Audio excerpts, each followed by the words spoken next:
Hi guys, it's Tom. Sorry, I'm still in the process of doing my hair. I took out all the braids, so just natural under here, working it out. Wearing my slap. Whoop, whoop.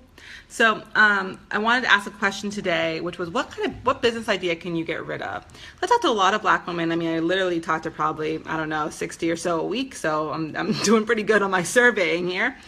And what I find is that a lot of women have a lot of different ideas and a lot of different businesses kind of like operating in their minds that are causing a lot of confusion and chaos for each other.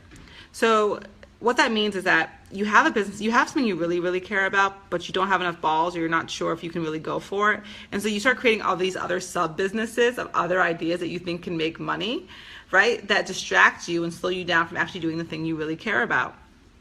Because it's not just doing the thing you really care about, it's actually learning the business of the thing you really care about. And most people don't want to do that actual work. They think, oh, I just want to do this thing. And I had a wonderful woman who talked to me about a bowling alley, and I thought that was awesome. But a bowling alley costs about $1 million. I said to her, well, do you know what what kind of assets you have to have? Because if you're taking out $1 million loan, that's a jumbo loan. So you have to have enough assets in the bank, whether it's through real estate or houses or whatever, to be able to use as collateral for the loan. And she's like, oh, I never thought about that. And I was like, well, have you built a rapport with your bank? Have you talked to them? She's like, no, I just thought I'd go in for a loan. I'm like, you can't just walk into the door and ask for $1 million loan. They have to know you. They have to trust you, because they're trying to hedge their bets and make sure that they're actually going to get money. They're going to make money on their loan, and no one's going to default, right? So you have to have all your business stuff in ducks in a row that you're going to sustain, that be able to make it through. So a lot of times we don't actually know what to ask in our businesses to even build them, and so that also adds this idea of like, we're going to just do a bunch of other stuff.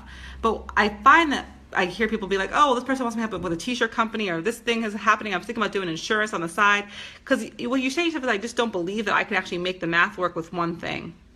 And what we know for sure, when we look at people that are really doing well in business over time, is that they started with one thing and one thing only. They didn't build 5 things at once. They built one thing at a time.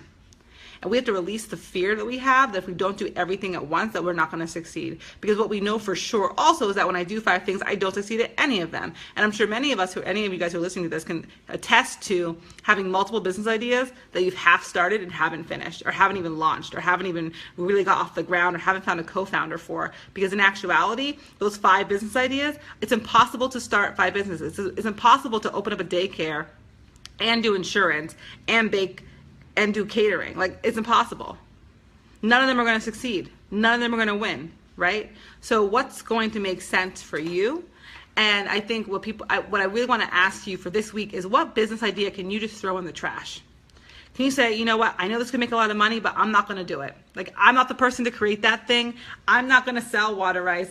I'm not going to, open up a daycare. It's, even though I could do it because my cousin's doing it and we could it's not really going to work for me. I'm not going to do it. What can you say no to? Stop trying to have all these things in the air, all these possibilities. Because at the end of the day, the only things that get done are the things that you commit to and the things that you actually do. No one's going to create a business for you. You can't go into a business with someone else who's like trying to start a business. I'm trying to start this, this daycare, and they're all in. And so you don't have to be. They're going to look at you and go, you need to be all in. And if you actually don't care about that business, or you're not committed, you can't be all in. And the relationship's going to be destroyed, and you're not going to work on the business. So stop lying to yourself because you're fear of failure. Stop lying to yourself and saying, I'm going to keep all these things alive to see what hits, like you're playing a lottery. Your life is not a lottery, right? So you have to commit. But if you're too scared to commit right now, the first thing to do is to throw a business in the trash. People are like, oh, I have all these ideas, I write them all down. I don't give a why? Everyone has ideas. You're not special for having ideas. Everyone has ideas. What's important is for you to ask yourself this question. Oh, I have this cool idea. Would I do that idea for the next 10 years? Because if I'm not, that's not a business for me. It might be a cool idea. Maybe someone else could do it. Maybe in life someone else will think of it, maybe whatever. But if I don't want to do it for 10 years, it's not my business. I don't want to do it. So let it go.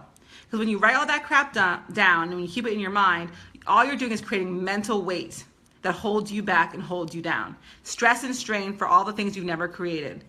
Disappointment and frustration and guilt for not getting to where you want to be. You have all these ideas in your head and you haven't done anything. So start being more, judge, with a have a better judgment or have better judgment around your ideas. Manage your ideas. Just because you have a cool idea doesn't mean you should do it. So recognize that it's okay to let ideas go. And the first practice of that is looking at all the businesses that you have in your mind right now, the couple that you want to do. And there's probably one in there that like really isn't your interest.